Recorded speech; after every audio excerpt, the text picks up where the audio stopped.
Bom dia, na paz do Senhor Jesus, nós estamos começando mais um quadro Vidas Transformadas e como sempre levando histórias lindas do poder de Deus para você conhecer, sentir, né, como Deus é tão lindo e como Ele nos ama de uma maneira tão especial, tão linda, e Ele quer fazer isso também na tua vida. Você que está me assistindo nessa manhã, que ligou seu televisor aqui na Santa Cecília TV, está assistindo o nosso programa. Este é um quadro muito especial, como já foi falado, onde nós levamos até você uma história de vida que foi transformada, mudada, restaurada na força e no poder que há em Jesus Cristo, o nosso Senhor. E hoje comigo aqui está o Renan.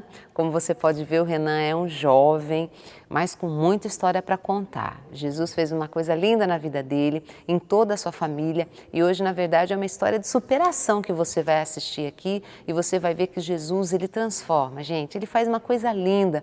Quando a gente se entrega totalmente a Ele, abre o coração, entrega a nossa vida, o impossível Ele faz acontecer, uma nova vida, uma nova história Ele escreve, e tudo aquilo que parecia perdido, que parecia torto, que não tinha mais saída, quando Jesus chega, tudo muda, e foi exatamente isso que aconteceu na vida do Renan, e essa história que a gente vai conhecer hoje aqui no nosso quadro de Vidas Transformadas. Bom dia, Renan, na paz do Senhor, tudo bem com você? Bom dia, paz do Senhor a todos. É muito bom ter você aqui, viu? Hoje eu já antes lendo a sua história, antes até mesmo da gente gravar, já conhecendo um pouco da história que você mandou pra gente, eu realmente fiquei bastante surpresa, admirada de ver a tua força, da tua família, né? E dessa mudança, quando vocês deram espaço para Jesus entrar, como Jesus foi lindo e fez uma coisa tão linda na vida de vocês. Bom, mas o pessoal de casa não conhece a tua história, então vamos lá. Como foi que tudo começou, Renan? Você já era bem novinho, né? Quando parece que as coisas começaram a desencaminhar na sua vida. É verdade. Foi em 2006, né? Eu tinha 13 anos de idade e eu queria brincar na rua, jogar bola, como toda criança. E eu pedi para meu pai, e até que meu pai deixou. Falou, não, pode ir lá brincar. E aí eu fui brincando, conhecendo mais colegas ali pela redondeza, até que começou meio que as coisas darem errado. Porque aí uns me chamavam para certas ocasiões que eu não devia ir e acabava indo. E aí foi quando eu comecei na bebida alcoólica. Comecei tomando cerveja, depois tomando vinho, uísque, vodka e assim por diante. Com 13 aninhos Com só. 13 anos de idade. E aí, depois que eu comecei a tomar, eu não queria mais parar. Todo dia eu queria pelo menos beber cerveja. Ia bebendo, até que perto de casa, eu morava na Esplanada dos Barreiros, perto de casa tinha uma maré. E uma quadra de futebol lá tinha. E a gente jogava bola lá, e os meninos me chamavam, até que eu fui um dia à noite jogar bola, e os meus colegas estavam fumando maconha. Aí eles chegaram, pô Renan, você quer fumar um pouquinho? Aí eu falei, não, eu não quero isso pra minha vida, eu não quero não.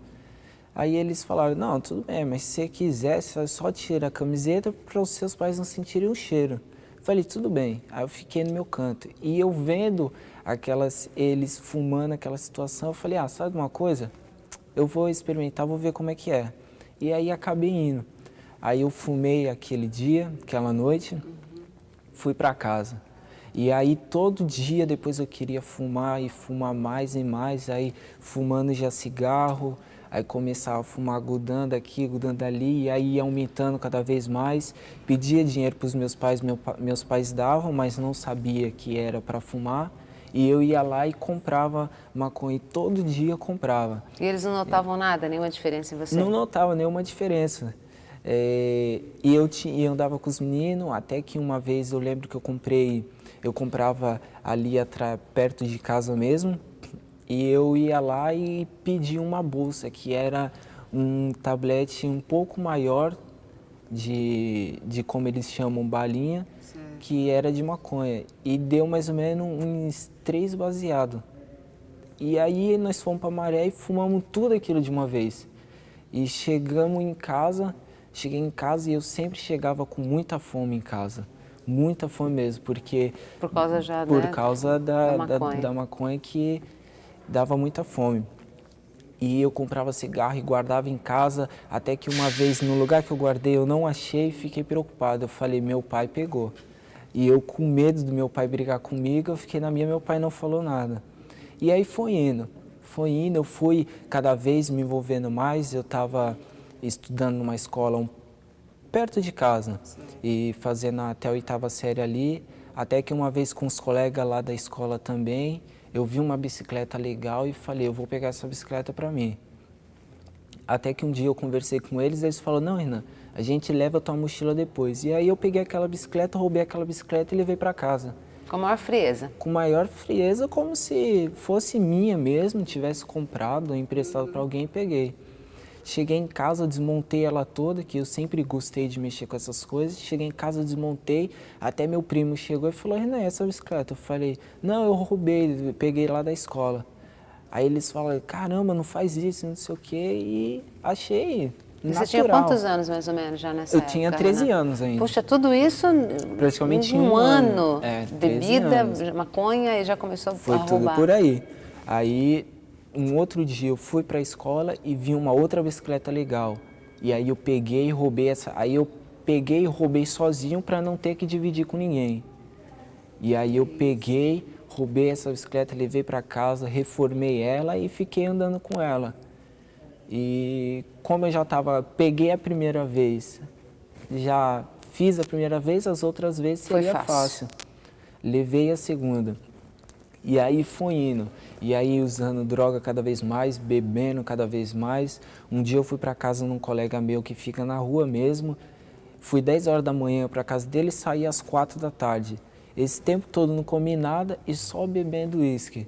Cheguei em casa, passei mal, vomitei e meus pais sabiam que era bebida. Aí eu fui no hospital, o médico confirmou. E até então, meus pais me davam conselho, falavam para me parar com isso. E eu com 13 anos. E eles ainda não sabiam das drogas, não até então era só drogas, bebida. Só bebida. Aí eu fiz 14 anos e continuei nessa. Continuei. Quando foi em 2007 que eu fiz 14 anos, em agosto de 2007, minha avó materna faleceu. Quando foi 2 meses depois, em outubro, minha mãe quis a separação. E aí ninguém entendeu nada. Porque até então, até o pessoal da rua falava, mas o Isaac e a Ednilda são um casal perfeito, os 3 filhos, uma família bacana, perfeita. redondinha. Não tinha nenhum problema, que eles sempre viam tudo certo. Aí meu pai não queria porque não entendia, não tinha motivo. De fato, não tinha nenhum motivo. Meu pai ia trabalhar, voltava para casa, a gente saía à noite ou no final de semana. E durante esse tempo, ficou 1 mês. Aí minha mãe saiu de casa e ficou na casa da colega dela. Saiu em outubro e foi para casa da colega dela. E meu pai ligando, falando para ela voltar. Até que um dia ela ligou para a casa da minha tia, que a gente morava num quintal. Ligou para a casa da minha tia nos fundos e meu pai foi lá para atender. Aí ela falou que não ia voltar, que queria separação. Aí meu pai falou, não, volta, até que ela falou, não quero mais e desligou. E você continuava, só uma pausinha aí, na verdade, e você continuava na mesma, ou você parou? Quando entrou essa crise na tua família, você parou com a bebida ou você continuou? Ou seja, foi um problema a mais na sua vida? Foi um problema a mais, que eu continuei bebendo, continuei saindo da mesma forma, continuei fumando da mesma forma. Eu ia muito para baile funk ali pelas Redondezas, na Náutica, Tancredo, Jockey, para Boulevard, Portuários, ia para todos esses lugares. Quando tinha show, Morro Nova Centro, ia para todos esses lugares. E pelo jeito foi uma barra, porque parece que vocês tinham uma família bem harmoniosa, né? Bem bacana. Meu pai chegou a ter 2 carros, meu pai tinha reformado a casa toda, nossa, era tudo bacana, tudo perfeito. E nisso, minha mãe falou, eu não quero mais, e desligou o telefone. E eu sempre fui colado com meu pai, e eu fiquei no rastro dele. Aí ele veio no quintal, meio que chorando, entrou dentro de casa e foi pela área para sair na cozinha. Quando ele saiu na cozinha, ele passou a mão no faqueiro. A hora que ele passou a mão no faqueiro, ele puxou a faca e colocou no pescoço. Quando ele colocou no pescoço, aí eu pressionei a mão dele, o braço no batente da porta e chamei pelo meu irmão mais velho que estava na sala. Meu irmão mais velho veio, a gente segurou o braço dele, a gente começou a chorar até que ele largou a faca. Aí tiramos a faca, jogamos na pia e aí ele ficou sentado na pedra que tinha na área de casa E aí, quando olhamos, ainda chegou a marcar um pouco, que saiu um pouquinho de sangue, apertou.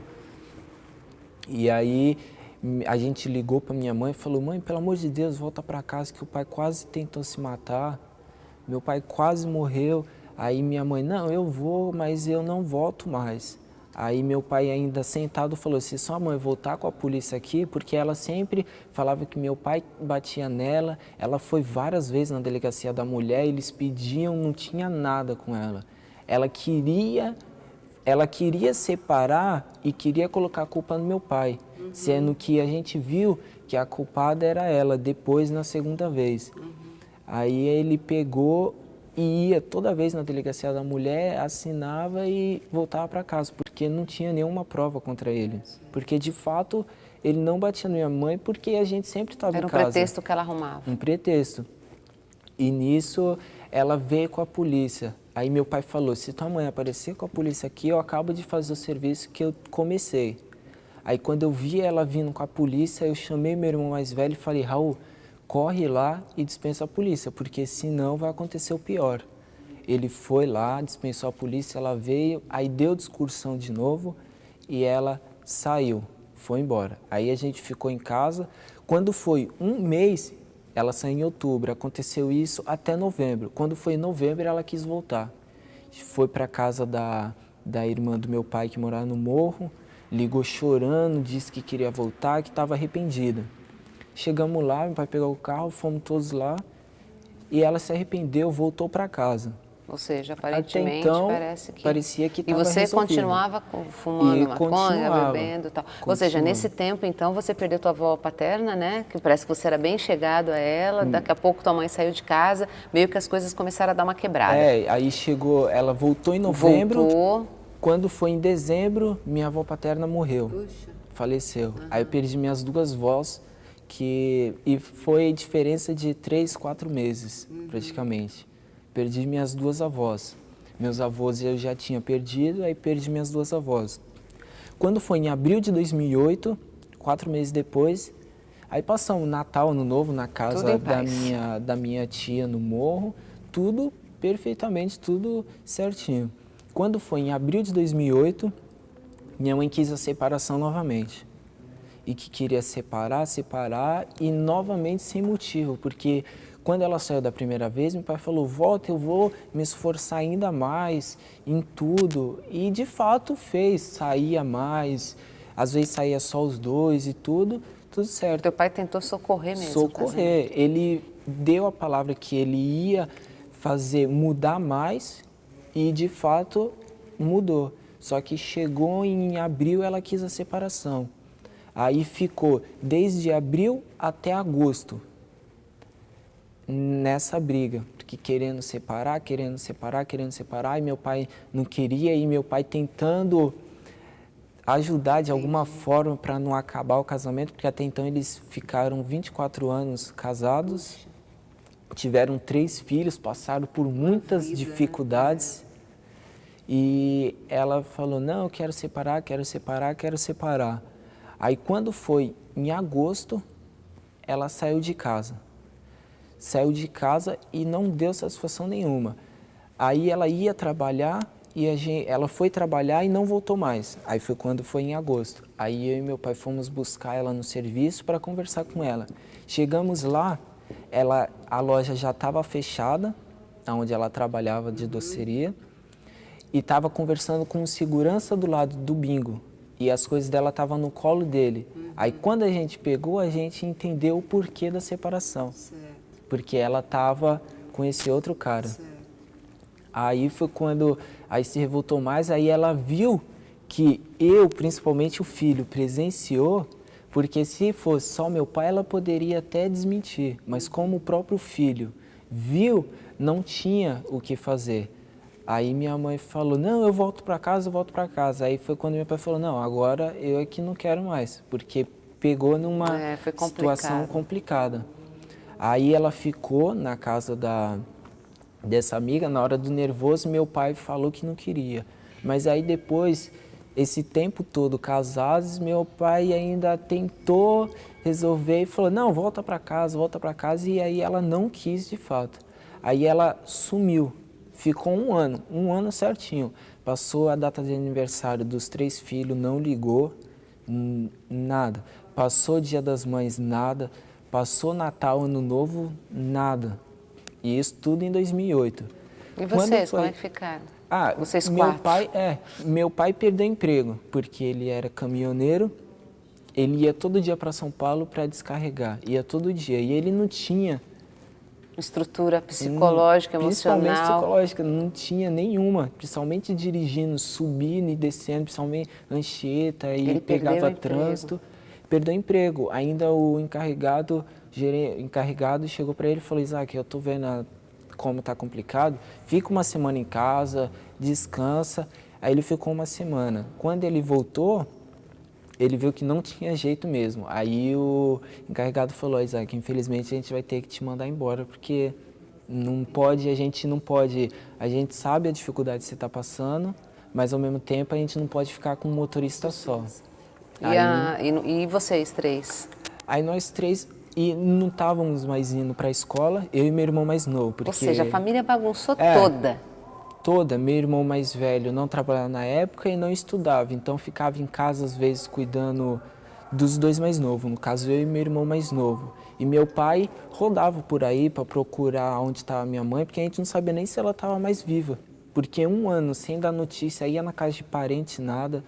Meu pai chegou em Sorocaba, que tem uns parentes lá, parte da minha mãe, eles não sabiam. Que situação, hein? Eles não sabiam onde ela estava.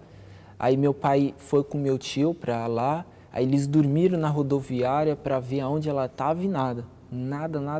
E você continuava bebendo? Aí nessa época ainda eu continuava, mas eu já tinha diminuído. Já tinha diminuído porque eu não, a estrutura já estava tão abalada que eu não conseguia ir para a escola, não conseguia mais sair, eu não conseguia mais beber tanto, fumar, eu não conseguia mais, porque a gente ficava em casa, os 4 choravam porque não sabia onde estava minha mãe.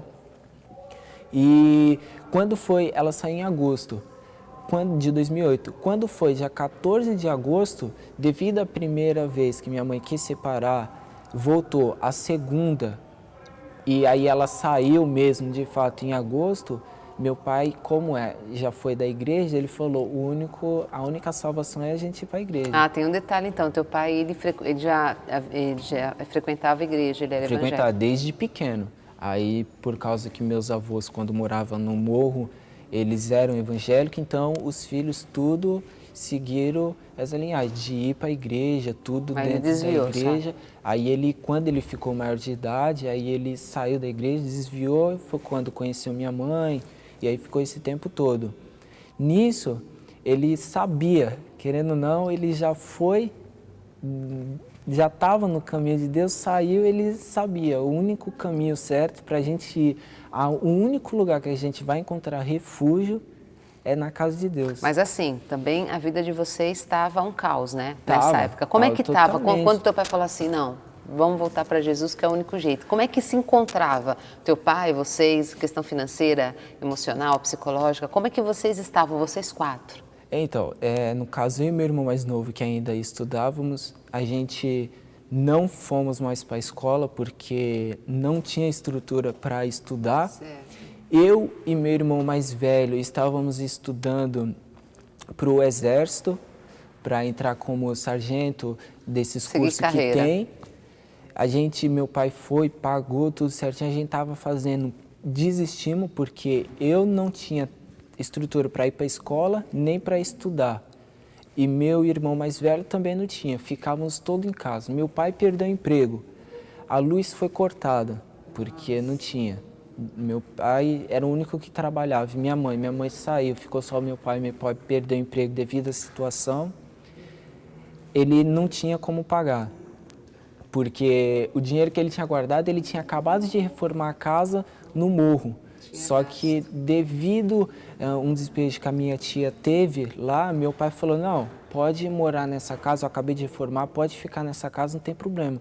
Porque até então meu pai não saberia o que estava por vir. E cortou luz. A água era do meu tio, a gente pagava pro meu tio. Aí não tinha mais dinheiro, meu tio falou: Isaac, eu vou ter que cortar a água. Aí meu pai falou, não, tudo bem, eu não tenho dinheiro. Foi um caos mesmo. Cortou água. A gente não tinha, por último já não tinha mais o que comer. Natal e Ano Novo de 2008, a gente passou, eu tinha uma correntinha de prata, eu vendi por R$ 25 para um colega meu, para a gente poder pegar a condução para poder ir para casa da minha tia para passar o Natal lá. Porque em casa a gente estava sem água, sem luz e sem alimento. Aí era quase meia-noite a gente procurando lotação onde tinha para poder ir para a casa dela, que ficava na Antônio Emerick, até que conseguimos e fomos para lá. Aí passamos o Natal lá e o Ano Novo passamos no Morro, na casa da minha outra tia.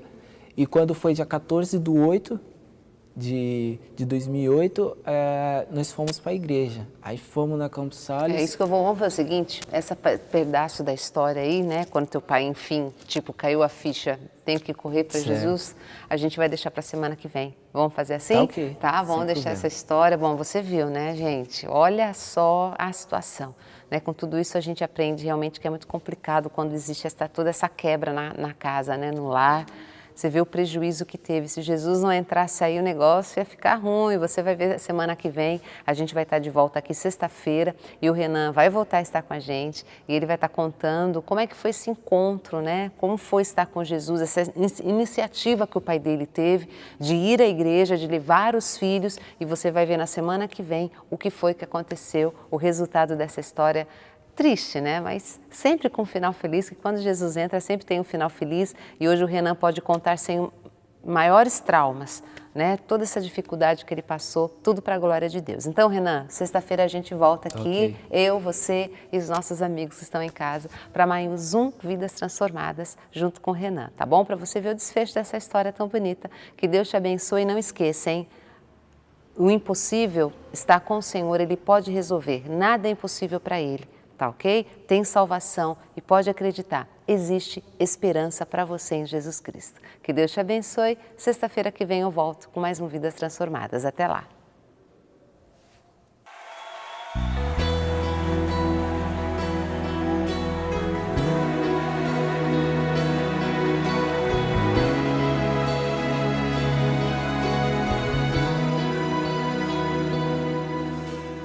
Como pôde me amar assim?